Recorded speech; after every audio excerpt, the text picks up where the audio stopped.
Olá, queridos amigos e irmãos da IMEL. Aqui é o pastor Diogo e nós estamos com saudade de vocês. E eu tenho hoje o privilégio de poder compartilhar com vocês uma palavra que Deus colocou no meu coração, a convite dos pastores de vocês.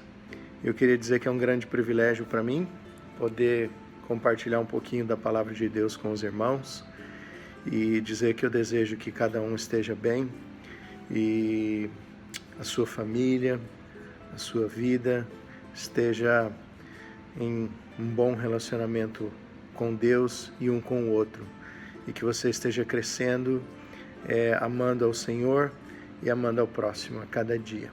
Convido você a orar comigo antes de nós começarmos essa meditação. Querido Deus, obrigado pela Tua palavra, obrigado porque ela é lâmpada para os nossos pés e luz para o nosso caminho. Obrigado, Senhor, porque o Senhor é quem nos criou e o Senhor tem um plano, um propósito bom para nós e a Tua palavra nos revela este plano, Senhor. Nos ajude hoje a tirar lições para a nossa vida e nos ajude hoje, mais do que tirar lições, a aplicá-las em nossa vida. Que nós possamos crescer no conhecimento da Tua graça e que nós possamos, em nome de Jesus, crescer como representantes do Senhor aqui na terra, porque nós somos a expressão visível do Deus invisível e o Senhor nos criou com este propósito para sermos Sua expressão em meio àqueles que não Te conhecem, Senhor. Em meio a este mundo que vive num caos neste momento, mas cuja esperança, se colocada no Senhor, pode mudar drasticamente. Essa é a minha oração. Fala conosco em nome de Jesus. Amém. Amém.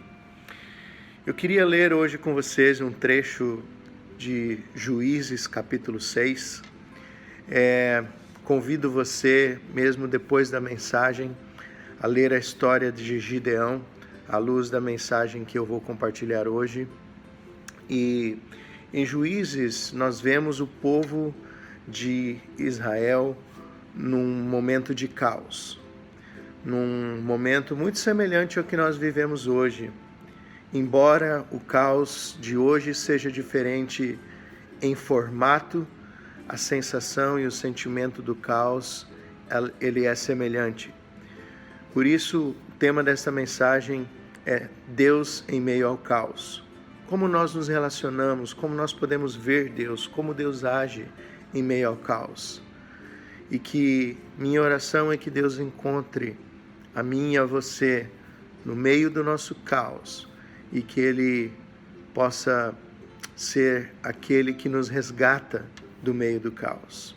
Eu quero começar lendo com vocês Juízes capítulo 1, dos versículos 1 até o versículo 5, nós lemos assim: Porém os filhos de Israel fizeram o que parecia mal aos olhos do Senhor, e o Senhor os deu nas mãos dos midianitas por 7 anos.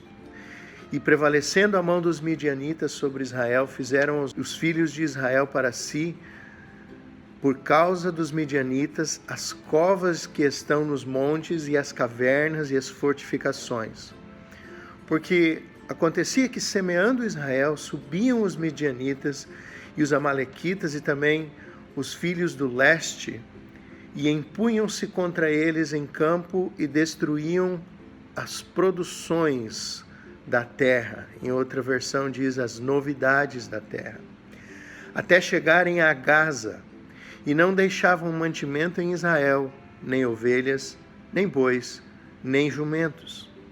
Porque subiam com seus gados e tendas, e vinham como gafanhotos, em tanta multidão, que não se podia contar, nem eles, nem seus camelos, e entravam na terra para destruí-la. Em outra versão diz, para corrompê-la. Na história de Gideão, esse texto que nós acabamos de ler, quando a palavra diz, eis que fizeram um mal, o que era mal diante dos olhos do Senhor, é uma palavra cujo original significa mais do que fazer algo que é mal. Nós somos informados em Juízes capítulo 2, versículo 11, um pouco antes, que aquilo que Deus considerava que era mal diante dos olhos dele era a idolatria. Em Juízes 2:11 nós lemos que então fizeram os filhos de Israel o que parecia mal aos olhos do Senhor e serviram aos outros deuses, e serviram aos Baalins. Também vale destacar que o caos que eles viviam era um caos econômico, era um caos político, mas era muito mais do que isso, um caos espiritual. Da mesma forma, não diferente nos nossos dias, onde parte por causa da pandemia, em parte por razões políticas, e também no ambiente religioso, com tantos falsos líderes religiosos, nós vivemos um período de caos. Por isso, não é difícil de nós nos identificarmos com a história de Gideão. Voltando ao texto, eu quero, antes de apresentar a vocês algumas verdades sobre Deus em meio ao caos, chamar sua atenção para mais um fato. O texto diz que os midianitas, os amalequitas e os filhos do leste vinham como gafanhotos. Esse texto faz um paralelo com o julgamento de Deus.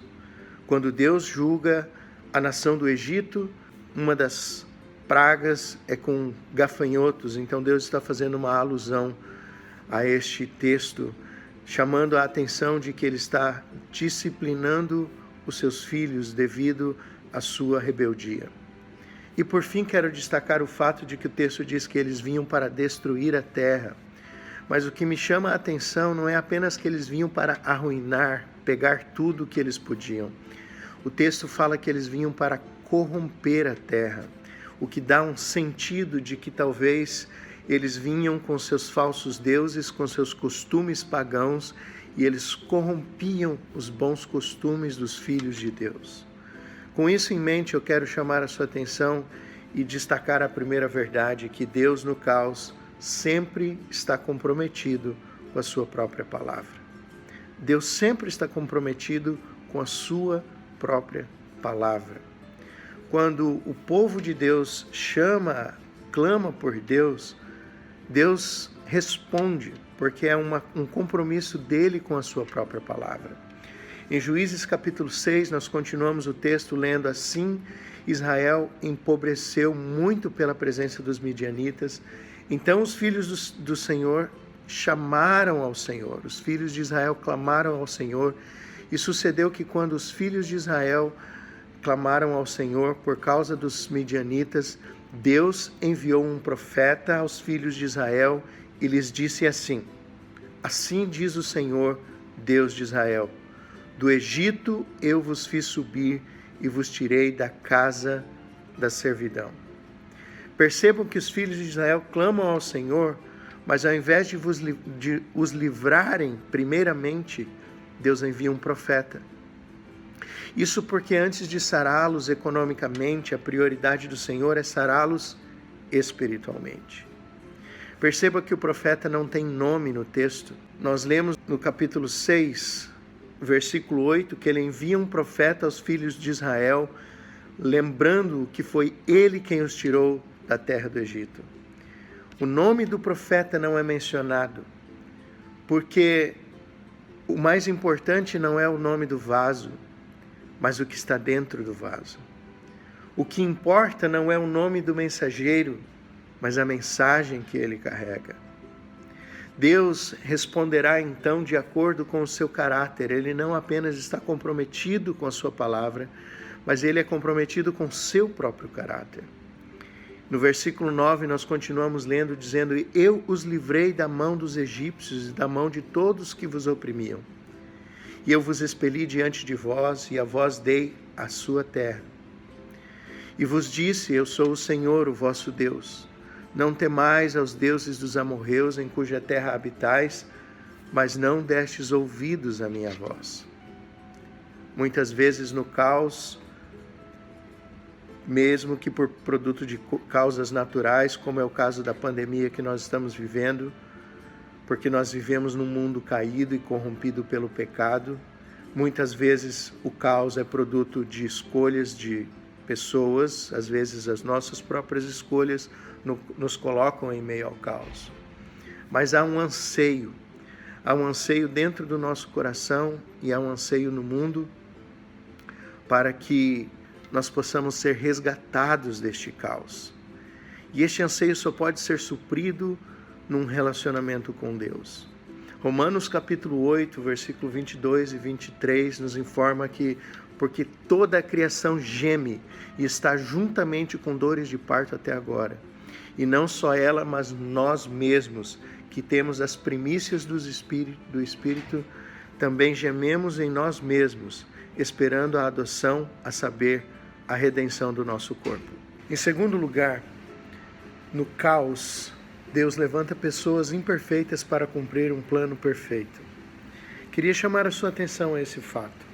Quando nós continuamos estudando o livro de Juízes, no capítulo 6, do versículo 11 em diante, nós lemos assim: Então, o anjo do Senhor veio e assentou-se debaixo do carvalho que está em Ofra, que pertencia a Joás, o Asbiezrita.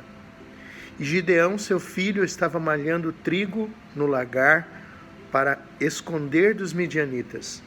Então, o anjo do Senhor apareceu-lhe e lhe disse: O Senhor é contigo, poderoso guerreiro. Mas Gideão respondeu: Ai, Senhor meu, se o Senhor é conosco, por que tudo isso nos sobreveio? É que o que é feito de todas as suas maravilhas que os nossos pais nos contaram, dizendo: Não nos fez o Senhor subir do Egito? Porém agora o Senhor nos desamparou e Ele nos deu nas mãos dos midianitas. Então o Senhor olhou para eles e disse: Vai nessa tua força e livrarás Israel da mão dos midianitas. Porventura, não te enviei eu? Veja que apesar da mensagem de Deus dada pelo profeta anteriormente, que claramente demonstrava que não foi o Senhor que havia abandonado Israel, mas eles quem haviam abandonado o Senhor, Gideão em primeira instância culpa o Senhor. Ele diz: agora foi o Senhor que nos desamparou. Quantas vezes eu e você também não fazemos o mesmo?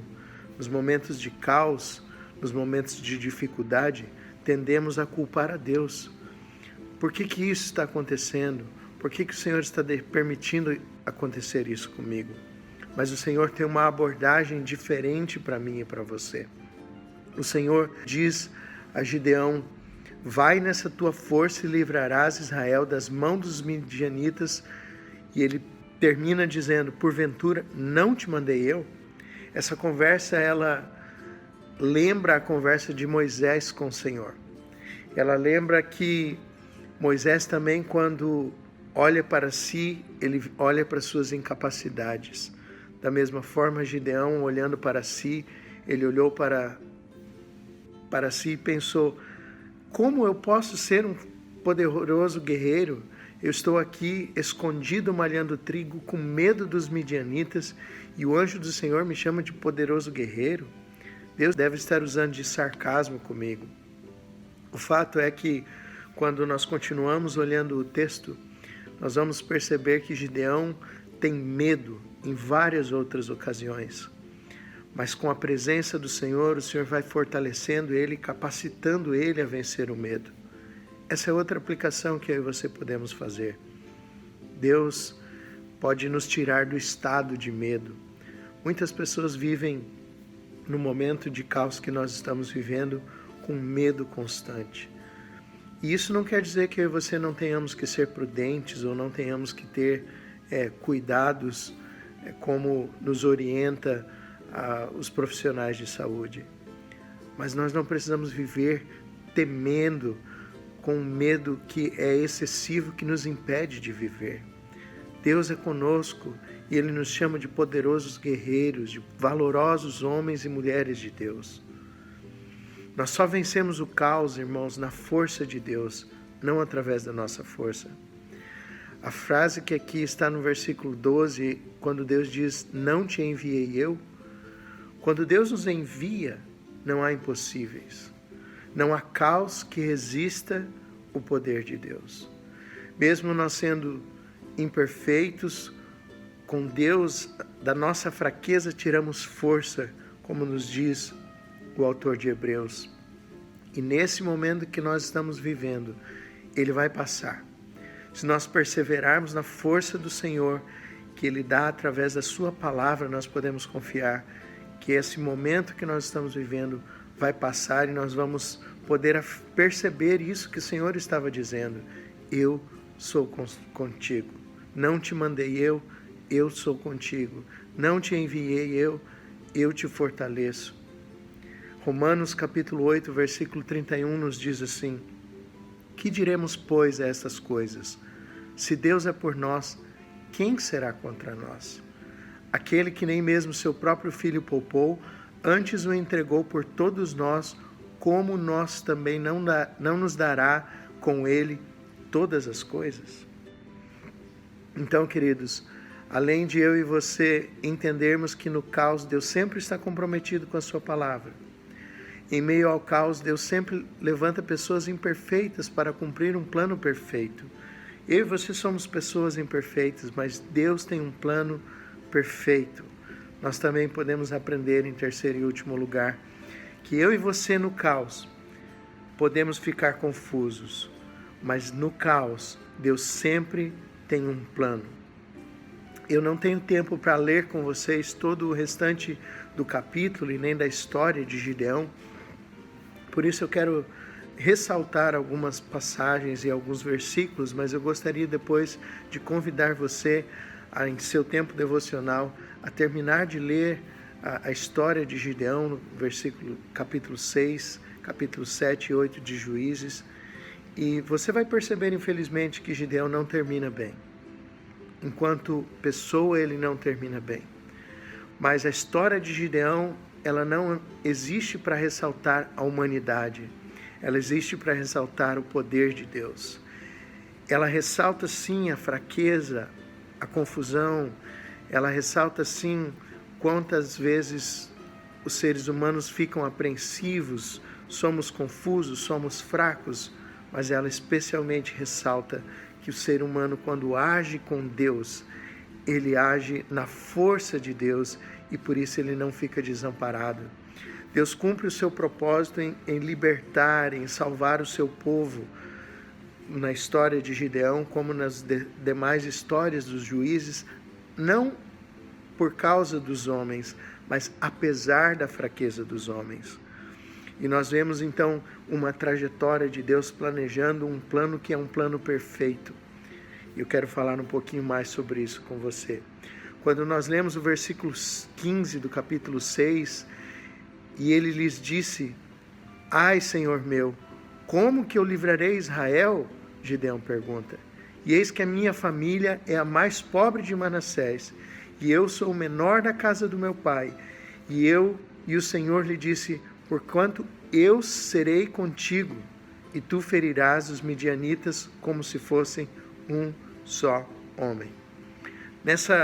Nesse diálogo de Gideão com o anjo do Senhor, que é a representação de Deus no Antigo Testamento, eu e você podemos ver mais algumas coisas muito curiosas. Se você perceber, ele vai carregar uma linha que é coerente com algo que Deus faz durante o livro de Gênesis. Deus não escolhe o primogênito, o mais forte.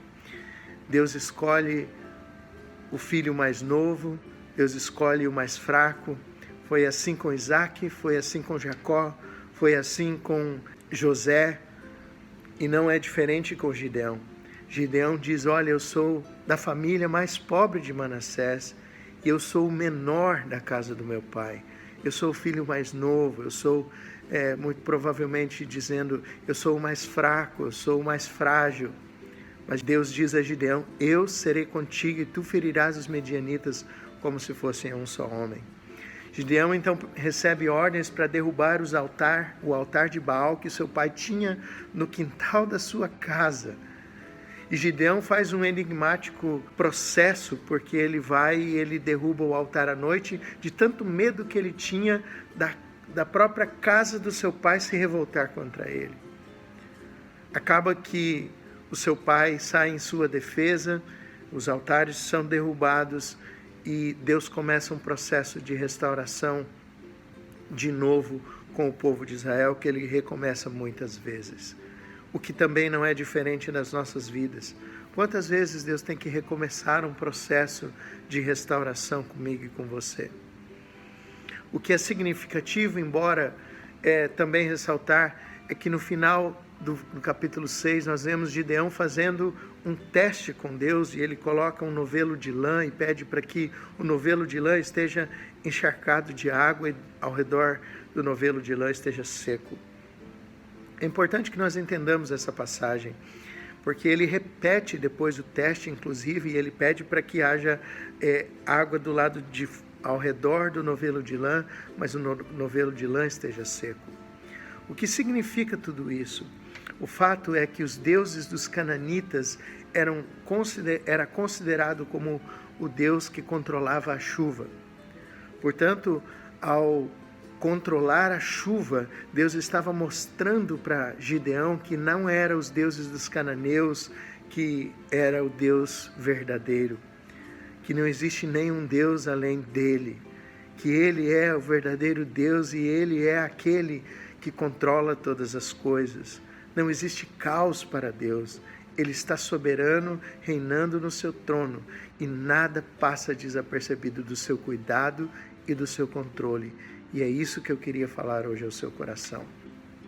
Quando nós continuamos a ler a história de Gideão, você vai ver que Deus reduz um exército para apenas 300 homens. Não para que o povo se exaltasse, mas para que Deus continuasse demonstrando que foi Ele quem livrou Israel. Nós vemos um Deus paciente com o seu povo num processo de um plano que, apesar de um povo e de um líder como Gideão medroso, Deus continua se revelando pacientemente a Gideão. E Deus estabelece suas próprias estratégias para cumprir os seus planos.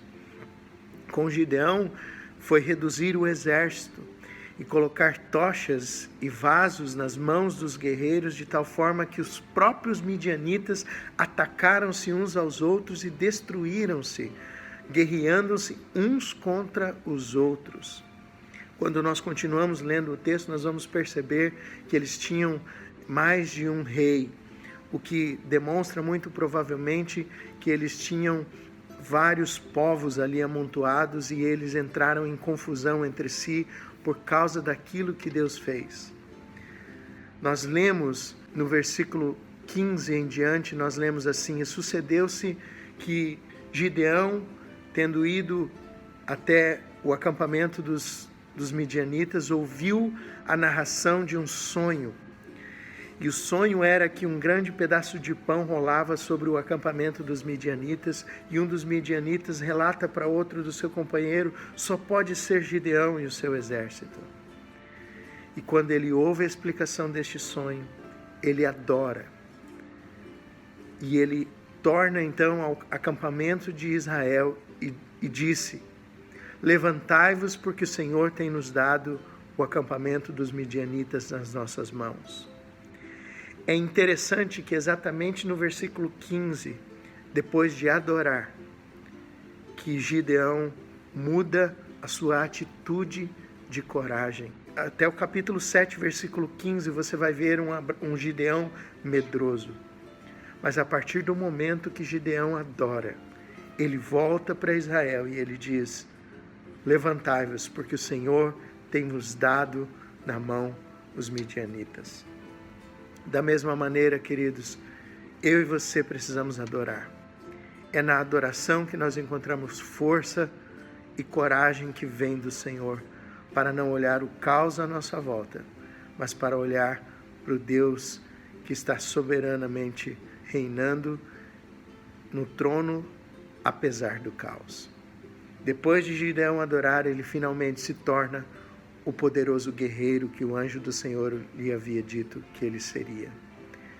E então, no caos, Deus cumpre sempre com a sua palavra.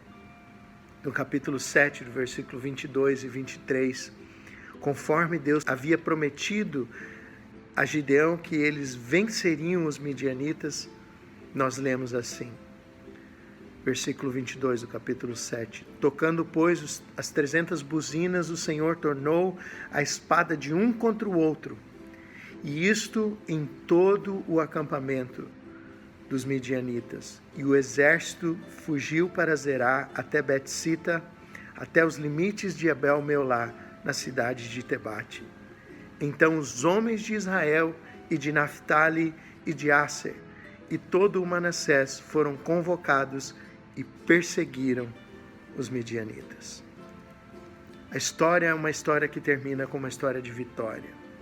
Como eu disse, Gideão não termina bem pessoalmente, porque ele, embora se nega a reinar sobre Israel, ele age como um rei ímpio. Ao contrário de Abraão, que nega os despojos da guerra, Gideão enriquece e faz um éfode que depois se torna uma pedra de tropeço para Israel no futuro. Mas por enquanto basta você saber, e é importante destacar que embora Gideão não tenha terminado bem pessoalmente, Deus cumpriu o propósito que ele tinha para Gideão. Gideão teve uma escolha no final e ele pôde escolher entre conforme ele ia aplicar aquilo para a sua vida. Eu e você corremos o mesmo risco de sermos usados por Deus e de não aplicarmos a verdade de Deus para as nossas vidas. Por isso eu quero chamar a sua atenção para que no caos nós adoremos a Deus, nós caminhemos com Deus, nós confiemos em Deus, nós construamos um relacionamento com Deus, para que quando o caos terminar, nós não venhamos a falhar. A história que nós lemos no livro de Juízes é uma história cíclica, que nós poderíamos relatar basicamente assim. O povo se rebela contra Deus, Deus permite que haja consequências, por causa das consequências, há um arrependimento no povo. Depois do arrependimento, o povo clama a Deus, Deus resgata, ele levanta um juiz, resgata o povo e lhes dá descanso. E então, novamente, esse ciclo começa. Que eu e você não precisemos passar por este ciclo de novo e de novo para nós desfrutarmos do descanso de Deus. Porque assim como Deus levantou um juiz para dar descanso a Israel, mais importante de todas as coisas, Deus levantou Jesus para que Ele pudesse nos dar descanso em Deus, para que eu e você pudéssemos ter paz com Deus. Romanos capítulo 5, versículo 1, nós somos informados que nós somos justificados, pois pela fé. Temos paz, portanto, com Deus, por nosso Senhor Jesus Cristo. Tudo o que precisamos e clamarmos a Deus em meio ao caos da nossa vida, nós podemos receber descanso para as nossas almas. É isso que nos informa Mateus capítulo 11, versículo 28 a 30, onde nós lemos Jesus nos convidando e dizendo: Vinde a mim, todos vós que estáis cansados e oprimidos, e eu vos aliviarei. Tomai sobre vós o meu jugo e aprendei de mim, que sou manso e humilde de coração, e encontrareis descansos para as vossas almas, porque o meu jugo é suave e o meu fardo é leve. Lembre-se disso, querido, que no meio do caos você possa achar descanso em Deus, que você possa confiar no plano dele para você, que você possa confiar na palavra dele para você, que você possa lembrar que ele tem um plano e ele é fiel à sua palavra, que ele levanta pessoas imperfeitas, mas ele tem um plano perfeito. Vamos orar. Querido Deus, eu te louvo por essa oportunidade de dividir um pouquinho da tua palavra com meus irmãos e as minhas irmãs, e eu oro para que o Senhor nos capacite a confiar na tua palavra, a descansar no descanso que o Senhor nos dá através de Cristo. Que o Senhor levanta pessoas imperfeitas, mas que o Senhor tem planos que são perfeitos. Mesmo em meio ao caos, quando tudo parece estar fora de controle, o Senhor não perde o controle. Eu oro pedindo que cada um dos meus irmãos e irmãs possa desfrutar do consolo que vem de Ti, do consolo do fato de que o Senhor é soberano e não perde o controle de nada. Em nome de Jesus eu oro. Amém. Que Deus abençoe, queridos. Um grande abraço, Deus.